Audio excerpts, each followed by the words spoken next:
Hello to anyone who may be watching this. This is Bible Know How, a place where I like to talk about biblical knowledge and how to apply it to your everyday life. And my name is Brandon.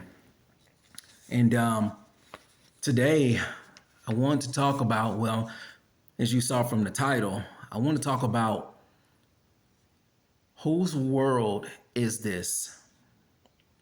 Who's really in control? And without much delay, I want to really jump right in. So, today as we look at the news headlines or we look at stories online and we see so much chaos unfolding, it might leave some people asking the question or questions about who's really in control or whose world is this? And there have even been instances in the Bible where when it seems like the evil one and his minions are in control. Um, First, I want to go to Matthew chapter 4 and read verses 8 through 9 and then talk about it. All right. In Matthew chapter 4, 8 through 9, it says, "Again, the devil took him to a very high mountain and showed him all the kingdoms of the world and their splendor. And he said to him, I will give you all these if you will fall down and worship me." Okay, there's no denying that when a person reads something like this, I could see how they could come to the conclusion that the devil is in control and that this must be his world. Especially when he says, I will give you the kingdoms of the world. So it might make some people think, well, he's the one that's in control. Some might even want to give up and say, well, if this is his world, then what's the point in even trying? And to this, I say, the system is his, not the world. Notice how in Matthew 4, it said the kingdoms of this world.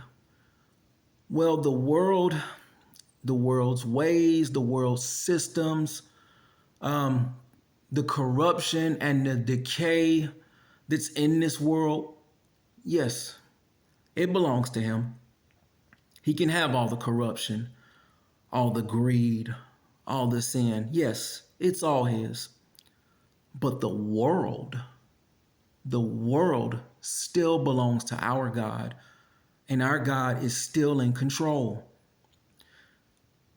So don't ever think that you need to throw in the towel or that the evil one is in control. He's not. And I want to, there's many scriptures that'll show you that our God, this is his world. But one that I want to read is from Psalm 50, verses 9 through 17. And I want you to see what God has to say. All right. So God is not over this world system. This world is his. Listen to what God says. Now God says, I will not take a bull from your household or male goats from your pens. For every animal of the forest is mine, the cattle on 1,000 hills. I know every bird of the mountains and the creatures of the field are mine. If I were hungry, I would not tell you. For the world and everything in it is mine. Do I eat the flesh of bulls or drink the blood of goats? Sacrifice a thank offering to God and pay your vows to the Most High.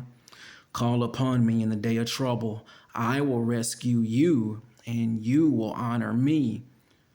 But God says to the wicked, what right do you have to recite my statutes and to take my covenant on your lips? You hate instruction and fling my words behind you. So, and there you have it, folks. Whose world is this? The world is God's. Who's ultimately in control? God is ultimately in control. And like I said before, the world's system and all of its greed, sin, lust, yeah, that all belongs to the devil. So even though we are operating in this world's system, because we still live among those who are part of this world's system, we can rest easy. We can rest easy knowing that the world ultimately belongs to God and our God is in control. And we can also rest easy knowing that God, our King, one day he's going to crush the world's system. So take that with you and don't ever feel like, what's the point in even trying and feel like you got to give up in this world. You do not. This world belongs to our God, and just don't ever forget that. So here's to hoping that everyone will have a great day and take care.